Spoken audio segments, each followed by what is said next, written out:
program Jalan 66. Program Jalan 66 hadir untuk Anda saat ini. Program tentang pembahasan Alkitab yang menyediakan pendekatan renungan firman Tuhan yang mudah dimengerti. Dikemas dengan pelajaran kurikulum untuk memelihara orang percaya, untuk membantu pertumbuhan rohani Anda. Dari KTWR Agana Guam, selamat mengikuti. Ya, sekarang kita sampai kepada situasi yang sulit dan kita perlu banyak kasih di sini ya. Oleh karena kumpulan orang percaya memiliki berbagai gagasan yang berbeda ketika berbicara mengenai bahasa roh, nubuatan, dan karunia karismatis. Saudara pendengar, bersama dengan saya, Oti Priambodo dalam program Jalan 66. Senang sekali karena bisa mempersembahkan program yang memberikan pengetahuan Alkitabiah dan menyuguhkan kepada kita jalan keselamatan. Pembelajaran kita kali ini terambil dari 1 Korintus pasal yang ke-13. Dan Pak Yohanes akan membawakan topik supremasi absolut. Saudara, kasih karunia semacam apakah ini? Bagaimana kita bisa belajar mengasihi? Seperti yang sering kita dengar, ukuran kasih adalah mengasihi tanpa ukuran. Kasih merupakan bahan bakar dalam iman Kristen. Jadi, mari kita menguji kemurnian kita. Pendengar yang dikasihi oleh Tuhan, ketika kita melanjutkan perjalanan kita akan melihat semakin banyak masalah yang terjadi di dalam jemaat yang ada di Korintus. Mereka memiliki masalah untuk memahami kesatuan dalam tubuh Kristus dan memahami karunia rohani ini. Mereka ini menggunakan karunia rohani dengan salah. Kita bisa melihat bahwa Rasul Paulus di akhir pasal 12, ia sudah memberikan pendahuluan dari pasal 13 ini setelah ia berbicara mengenai karunia rohani. Dan aku menunjukkan kepadamu jalan yang lebih utama lagi. Jadi apa yang lebih utama? Yang paling tinggi dari semuanya? Kebenaran yang besar. Apakah yang ada di balik semua ini? Saudara, di sepanjang sejarah, kita telah melihat bahwa para pemikir yang hebat pada waktu itu, mereka telah mencoba untuk menentukan kebajikan manusia itu, kualitas apakah yang paling besar, dan apa yang harus dikejar oleh umat manusia, yang merupakan kekuatan di balik setiap manusia itu sendiri. Dan menarik sekali bagi kita amati, sebagai contoh ya, mereka mempelajari sosiologi seperti Marx, Adam Smith.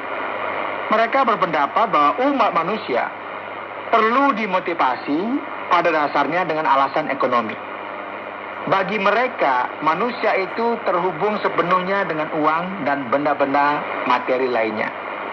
Ada pemikir yang lain yang seperti Freud yang membayangkan bahwa manusia digerakkan oleh libido, hawa nafsu. Dan pada akhirnya ia percaya bahwa segala sesuatu terhubung langsung kepada alat reproduksi manusia. Baik, sekarang kita akan melihat gagasan yang diberikan oleh Yesus yang merupakan gagasan Kristen yang menandai sejarah yang sangat berbeda dari hal-hal yang telah disebutkan di atas. Hal yang utama dalam perjanjian baru, dalam perkataan Yesus dan dalam pengajaran para rasul adalah apa, saudara? Ya, tepat kasih. Kemampuan untuk menerima kerugian bagi kebaikan orang lain. Melakukan apa yang benar dan baik sesuai dengan kehendak Allah. Firman Tuhan dalam pasal yang luar biasa ini telah dijadikan banyak lagu dan puisi yang berkata, sekalipun aku dapat berkata-kata dengan semua bahasa manusia dan bahasa malaikat, tetapi jika aku tidak mempunyai kasih, aku sama dengan gong yang berkumandang dan canang yang gemerincing. Saudara, orang Korintus sangat peduli dengan karunia yang memberi perhatian khusus kepada komunitas tersebut. Karunia yang luar biasa dalam pikiran kita, yang bisa kita lihat di sini, yang dipahami dengan oleh anggota-anggota jemaat. Jadi Rasul Paulus tidak serta-merta berkata bahwa karunia bahasa lidah ini tidak nyata. Sekalipun aku dapat berkata-kata dengan semua bahasa manusia dan bahasa malaikat. Ini merupakan sebuah ungkapan yang tidak memberikan verifikasi akan ada tidaknya bahasa malaikat. Ini merupakan suatu pernyataan, sebuah hipotesa, dan kita tidak bisa menarik sebuah kesimpulan yang absurd mengenai hal ini. Sekalipun aku bisa berkata-kata dan aku mampu berbicara, tetapi jika aku tidak mempunyai kasih, aku sama dengan gong yang keadaan tertentu. Dan mereka ini dimotivasi oleh sesuatu yang lain, bukan kasih. Ada banyak orang yang mengorbankan dirinya demi mendapatkan pahala. Mereka pikir bahwa mereka bisa menyuap Allah. Mereka pikir mereka memiliki keadaan yang khusus. Jadi banyak hal yang dikorbankan tidak selalu dilakukan untuk orang lain.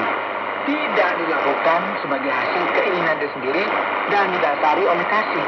Dan kasih yang diberikan secara cuma-cuma kepada kita oleh Allah. Kasih karunia diberikan kepada kita yang sebenarnya tidak layak untuk menerimanya. Dan ketika kasih karunia ini menyentuh hati kita, kita kemudian memutuskan untuk melakukan sesuatu yang menguntungkan orang lain tanpa berharap untuk menerima balasan. Dan hal ini sangat sama dengan agama sejati yang misalnya membantu mati asuhan, ya, panti jompo dan masalah-masalah lainnya, tanpa mengharapkan balasan sebagaimana yang kita lihat dalam kitab Yakobus. Paulus berkata di sini bahwa nubuatan dan bahasa roh akan berakhir. Apakah ini sudah terjadi, Pak Yonas? Dan bagaimana kita bisa memahami ajaran-ajaran ini, Pak? Ya, sekarang kita sampai kepada situasi yang sulit, Pak. Dan kita perlu banyak kasih di sini. Oleh sebab itu, kumpulan orang percaya memiliki berbagai gagasan yang berbeda ketika berbicara mengenai bahasa roh, nubuatan, dan karunia karismatik. Beberapa orang sebagai contoh berpikir bahwa penting sekali untuk memiliki manifestasi dari karunia-karunia ini di dalam gereja. Sementara yang lain beranggapan bahwa mereka menghargai hal ini, namun tidak menonjolkan hal-hal ini terlalu banyak. Dan ada juga orang-orang yang percaya bahwa hal-hal ini tidak ada lagi. Jadi orang-orang yang berpikir bahwa karunia-karunia ini tidak bisa dimanifestasikan lagi pada hari-hari ini disebut dengan kelompok kesasionis. Mereka percaya bahwa karunia-karunia ini penting dan memiliki batasan-batasan dalam gereja mula-mula. Oleh sebab itu, bahasa roh dan nubuatan telah berlalu dan tidak lagi ada. Jadi mereka tidak mempercayai bahwa hal-hal ini masih ada berdasarkan interpretasi mereka. Namun jujur, saya tidak berpikir bahwa pendapat ini banyak disetujui oleh para ahli. Firman Tuhan di sini tidak berkata bahwa setelah masa gereja mula-mula, hal-hal ini tidak akan ada lagi. Tidak. Dan hal ini tidak berarti bahwa kita bisa melakukan mujizat kembali dengan intensitas yang sama sekarang. Perlu keseimbangan di sini, saudara. Namun kita tidak bisa berkata bahwa bahasa roh dan nubuatan bukan merupakan realita lagi. Penting sekali untuk kita berhati-hati, ya, karena banyak hal di luar sana yang tidak benar. Namun kita tidak bisa menutup pintu serta mendikte Allah akan apa yang Dia bisa lakukan dan tidak lakukan. Demikian, Pak Oti. Pak Yonas, ada satu pertanyaan lagi dari ayat yang ke-10. Pada 1 Korintus pasal yang ke-13 ini, ketika yang sempurna itu datang. Maksud dari yang sempurna itu apa, Pak Yonas? Dan juga apa yang akan datang ini, Pak? Sebenarnya, Pak Oti, semua diskusi yang kita bahas di sini berkaitan dengan sebuah ungkapan yang khusus. Mereka yang tidak percaya terhadap manifestasi dari karunia-karunia yang terjadi hari-hari ini berpendapat bahwa apa yang sempurna itu adalah Alkitab itu sendiri yang merupakan sesuatu yang lengkap, atau dalam bahasa lain, ya, perjanjian baru. Cara berpikir di balik semua ini adalah seperti berikut: nubuatan, ya, bahasa roh, merupakan sesuatu yang penting karena Allah perlu cara untuk membimbing dan mengorientasi kembali umatnya ketika mereka belum memiliki Alkitab. Nah sekarang kita memiliki perjanjian baru secara lengkap sehingga hal-hal tersebut tidak lagi kita perlukan. Namun ya, jika kita memperhatikan di sini, keseluruhan konteks ini tidak berbicara mengenai hal ini. Ini yang penting. Paulus berkata bahwa berkaitan dengan apa yang akan kita lihat pada ayat-ayat berikutnya, pengetahuan selanjutnya ini sepertinya merupakan sesuatu yang berkaitan dengan kekekalan. Tetapi nanti aku akan mengenal dengan sempurna, seperti aku sendiri dikenal. Jadi akan lebih masuk akal untuk memahami bagian ini, yaitu bahwa yang sempurna itu merupakan referensi akan kedatangan Kristus yang kedua kali, yang merupakan sesuatu yang sama-sama, seperti bayangan pada cermin. Sehingga kita tidak bisa berkata bahwa ini merupakan referensi dari Alkitab atau hal lainnya. Ini sepertinya menjadi kesimpulan yang lebih tepat. Jadi, untuk kita bisa mengakhiri pelajaran kita kali ini, mari kita berbicara sedikit lagi mengenai kasih. Apakah ini merupakan sebuah karunia? Apakah ini juga diberikan kepada semua orang? Atau ini merupakan sesuatu yang spesifik dan terlarang dan hanya diberikan kepada beberapa orang saja? Ya, Poti, kasih ada di setiap esensi dari iman Kristen.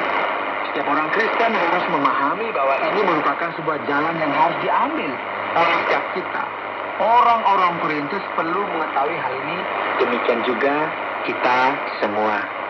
Terima kasih banyak Pak Yones atas setiap jawaban yang sudah diberikan. Dan bagi pendengar sekalian yang setia untuk mendengarkan program ini, tetaplah untuk bersama dengan kami, karena kita akan mendengarkan kesimpulan dari 1 Korintus pasal yang ke-13 ini.